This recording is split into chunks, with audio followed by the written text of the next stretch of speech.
and welcome to Kerry's Cards. I'm Kerry and I'm delighted you've joined me today for this tutorial.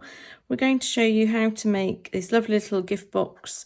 Well, classing it as a table decoration really. I've made this one with Christmas papers.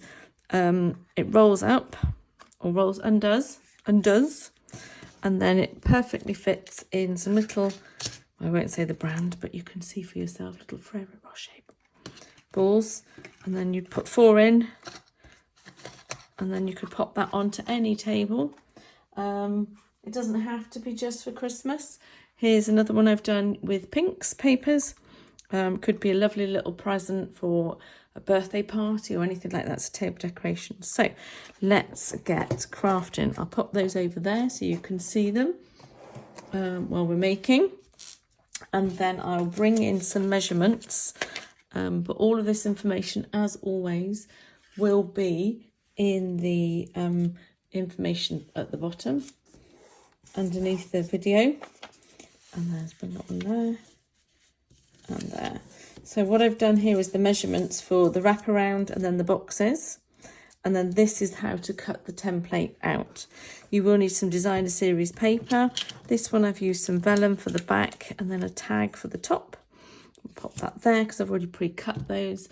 And then you need some designer series paper. You should be able to decorate the box using one piece of 6x6 patterned paper. So let's get crafting. Maybe I will take those out of the way. So the first thing we're going to do is the box uses up a whole sheet of A4 paper. This is Garden Green, this one is called, from Stampin' Up. The first thing we need to do is cut the big long strip down there, which is at 1.5 inches.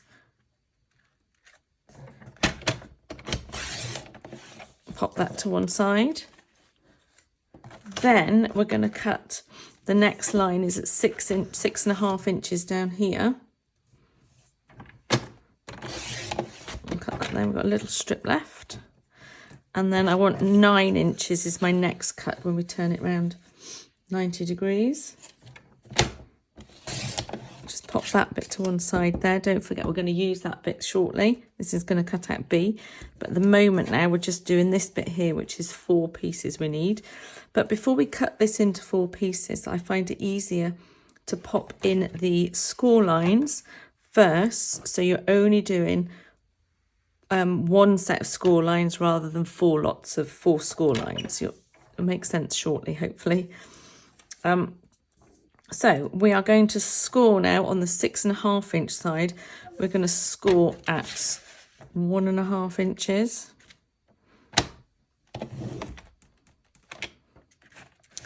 3 inches. 4.5 inches. And 6 inches. Right, then we're going to turn it round. And we're going to score firstly at 1.5 inches. Then when we move it along, we're going to cut at 2.25. So we have a piece that looks like that. You see the score lines? Then we're going to repeat again. So I'm going to bring everything back down again. So we're going to score at 1.5 inches.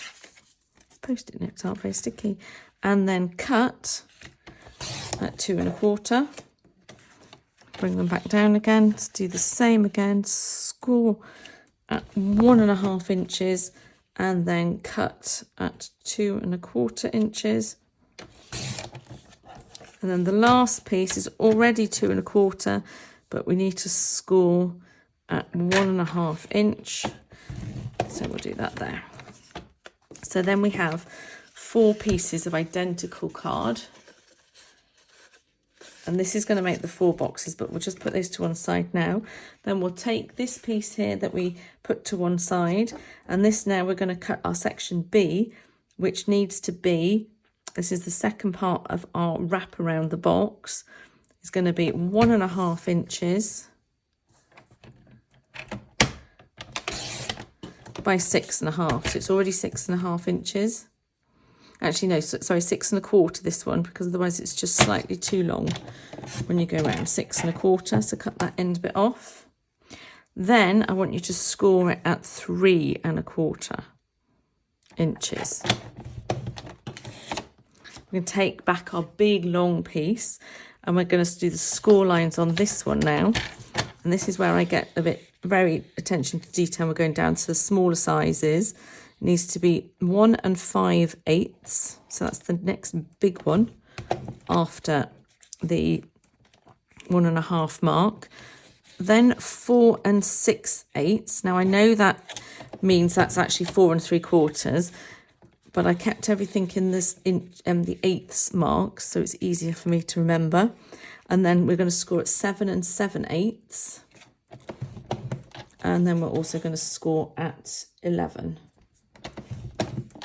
That's all our cutting and scoring that we're going to do to make the main area body of the boxes. Let's pop those there. Can you see them? There. Hopefully that's okay. Now we're going to make the whole wrap around. Now when you fold this piece in half, you can see it's slightly longer on one side than the other. Now what I want you to do is you're going to actually you're going to adhere the longest part to the little small tab on this long piece here. I'm just going to use some glue. This is just the way of making this wraparound long enough for the rest of the box. So it goes all the way around there. So if you then bend or burnish each of your score lines, you will see that we have now made our wrap around the box. Oh, that way. Okay, so that's the base layer done. Now let's turn these into our boxes. Now each one will have the same cut done. So we're going to, up to the score lines, put our little slithers off the tabs.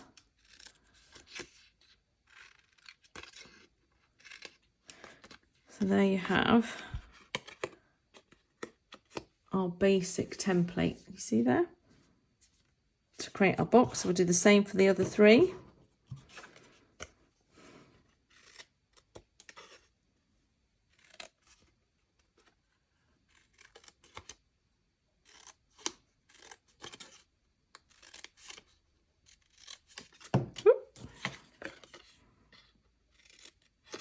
By doing these little slithers, it's going to make the boxes go together much, much easier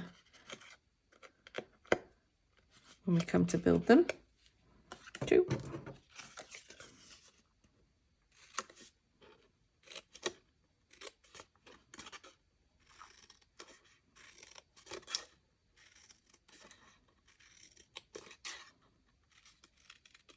Almost there.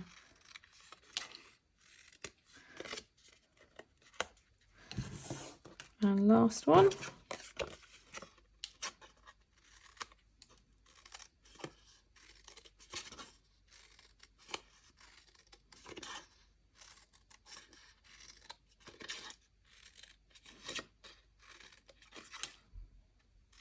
Okay, so let's get rid of all these little bits. Move those out of the way. So we have now got to build our little boxes. So same principle, anytime you do any score lines, you make sure that you burnish each of the edges that you've folded over.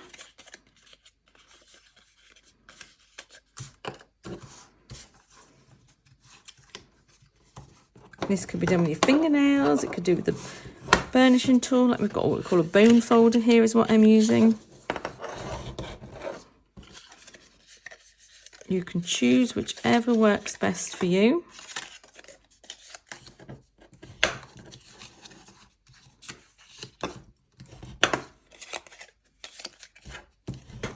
All done. Make sure we then fold this one.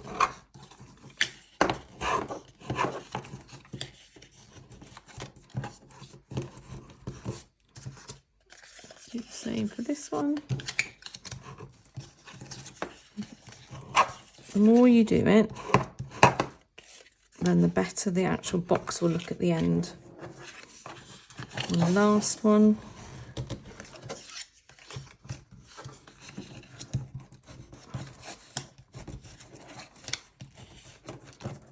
Okay, let's make these boxes then. So all our boxes there,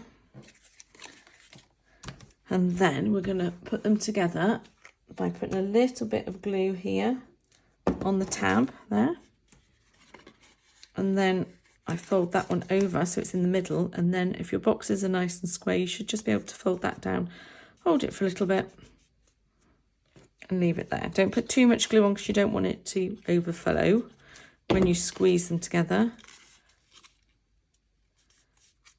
Let's hold that down. Let's do the same again. A little bit of glue.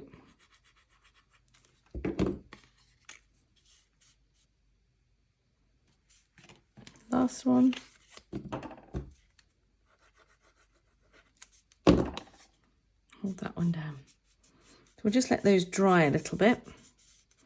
Whilst they're drying, I'm just going to pop them up there. And what we're going to do is we're going to cut some of our designer series paper to make all the covers that we need for our boxes. So I've got two ways of doing it. You can either go all out, as I have in this one, and pop designer series paper everywhere. So every corner and every bit is covered with designer series paper.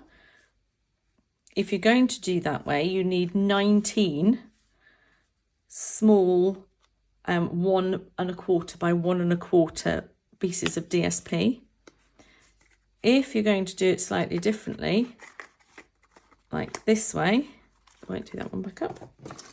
This one, I've not covered everything in here, and all I've done is concentrated on the back and the front. So that's 8 1 1/4 inch square pieces. But then on the outside, I've gone through, and here you have 4 pieces, 1, 2, 3, 4 pieces of 1 1/2 inch by 2 3/4 inches.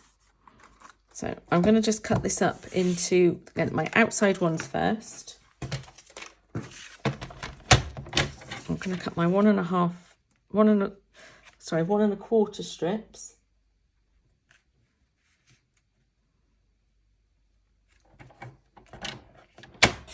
One.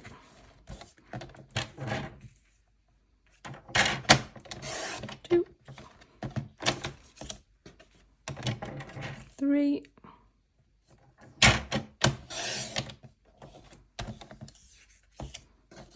And 4.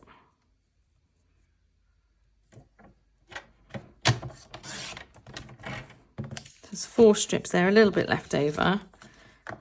Now the first thing I'm going to do is cut my big ones. Now my blade is quite nice and new and sharp, so I can go through 4 pieces all grouped together. And I want 3 3/4. Sorry, 2 3/4, 2 3/4. So there's my 4 2 3/4 pieces to go on the outside. And then what's left over, I'm going to cut 2 lots of 1 1/4 inches.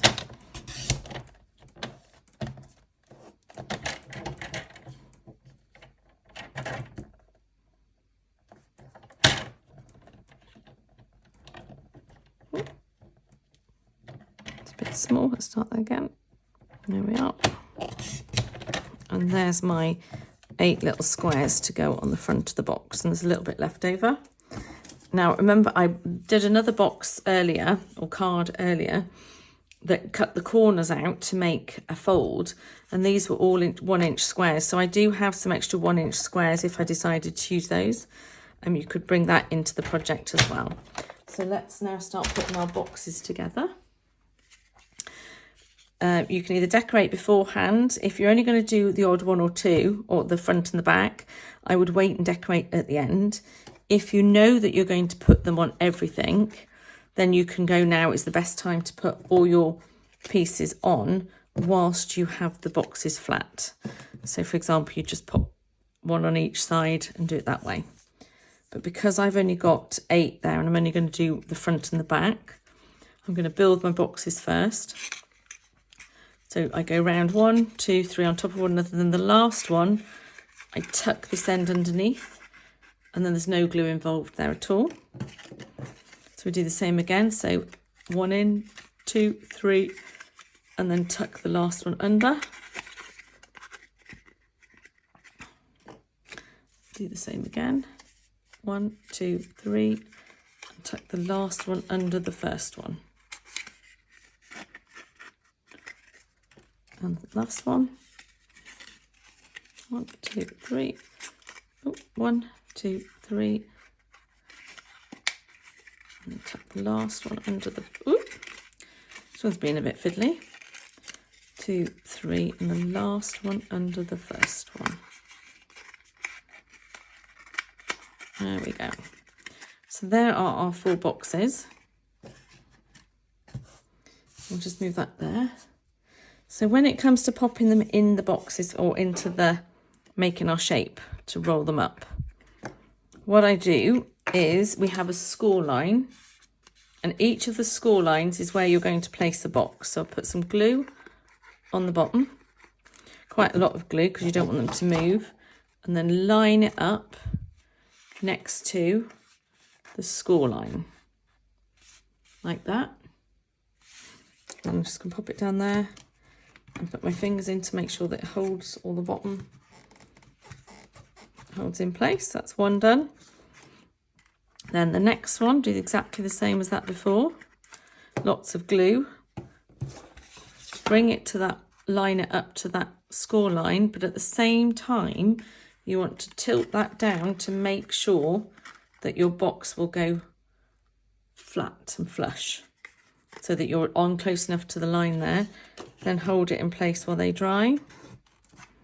But using wet glue, if it's not quite right, you've got a little bit of time to move it. Whereas if you use permanent tape, you are stuck quite literally where you've put it. So here's we are again. So we'll get to our next score line, which is there. So I'm going to attempt line it up next to it, and then start rolling up again to make sure again that it's just in the right place next to the score line, so that your whole boxes all sit nicely. Pop it down, put your thumb in, fingers, make sure it's hold. If there is any glue that comes out on the sides, make sure you wipe it away, because you don't want this bit here to stick to this side of the box. And then we'll do the last one.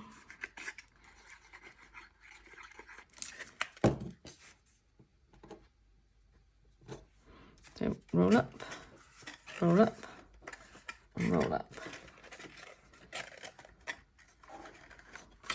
And by doing, you can see then that they're all in the right place. Just make sure that's hold down there.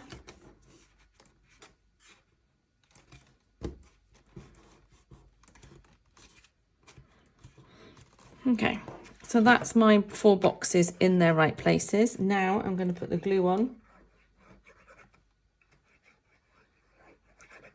Now, if your paper has a pattern on it, you would ordinarily glue that side and then pop it on. But because these are quite random in terms of the way the pattern is, I can just pick up any and just place it on anyway. If you had like lines or stripes, then you might want to make sure. So for example, in this one, I've got a slight line in the patterned paper to make sure that they're the same way. Then I'll turn it over. Do the same again.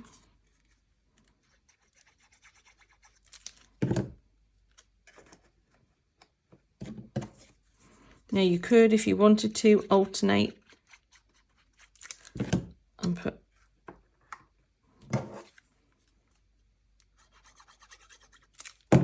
now this one I know has got a pattern on it, so I'm going to make sure when I fold that box up like that,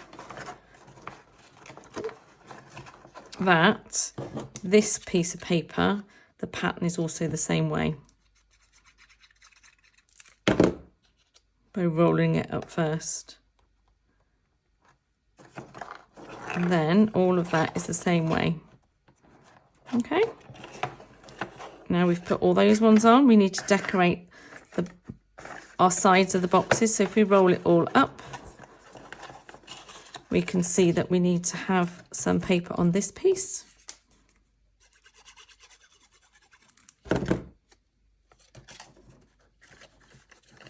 So one on there. And turn it round. Now I was in a design fault here that I didn't pick up while I was making it, so I should have said to you, I would turn that inside the other way around. We should have flipped it over so the join mark was on the inside, but we are covering it,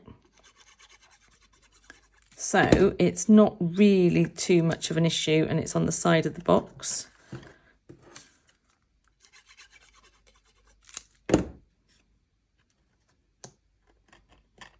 There we go. And one more.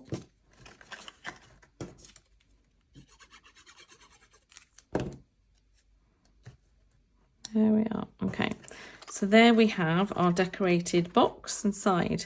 Now on this one, I've used some little magnetic clips to hold the lid on the top. I found these in Amazon, so you could do that. So here's my two little magnets that are there, very tiny. I obviously don't let the little children get hold of these, but I use my glue dots, and whilst they're together, I stick one glue dot onto one, and then pop it where I want it to go on there with my glue dot. You see? Then I take another glue dot and I pop that on top of the second magnet. Can you see the two magnets that are there? So I pop it on the second magnet, and then by the when I shut the box like that, the magnet is in the correct place. That's a nice handy little tip. So there we have another little gift box idea. That one's with them all being the same. That side I've swapped it round so it's slightly different. Now the other thing that I've done on this box is I've put a little label. So if you wanted to do that here, I've just used the postage stamp dies, and I put that on the top there, but I made sure that I only stuck it on this corner here. So let's put some sentiment on there.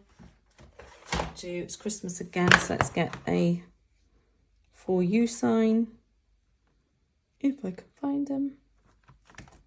Is that it? For you, there we are. And I'm going to do it in Mossy Meadow.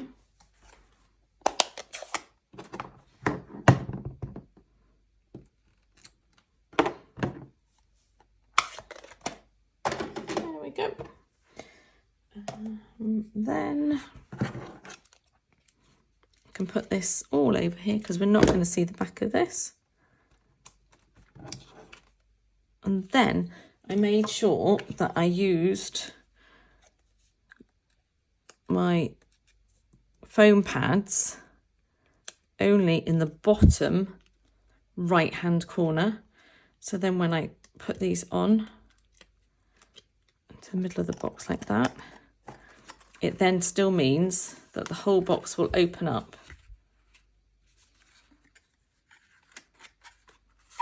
But what I haven't done, look, rookie mistake, is I've put it on upside down.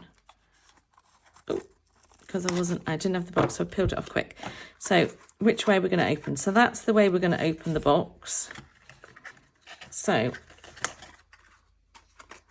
let's do it this way.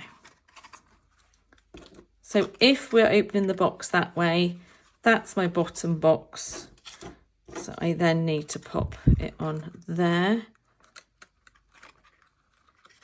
And you can see there that it's just about on the side of the box.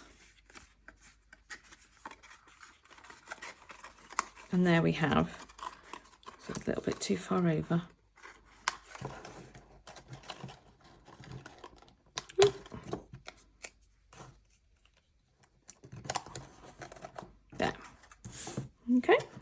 that's one box there. You could use some little ribbon if you want to tie around, like I have on this one. I've used double-sided sticky tape all around the box and then stuck the ribbon to it.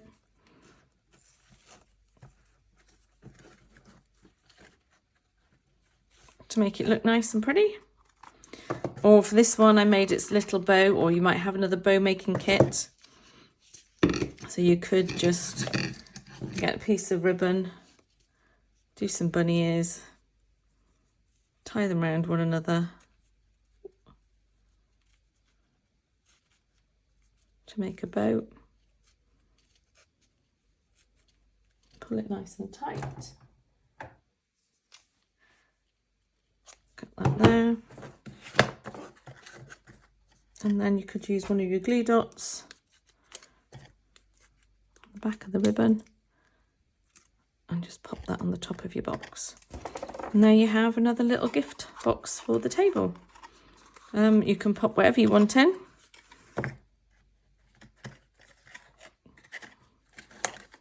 So there we have a couple of examples of gift boxes that you can make for the table for Christmas or any party really.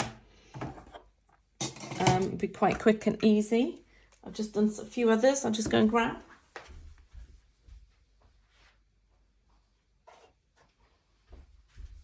Various colourways. There's another Christmassy one. A lovely, nice and patterned one. Hopefully you can see all of those.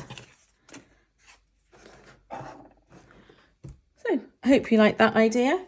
And enjoy making your own. And what will you put in yours? Message me below.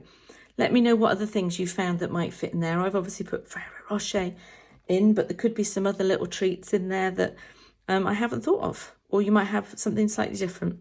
Right, thanks for watching. Take care. Bye-bye.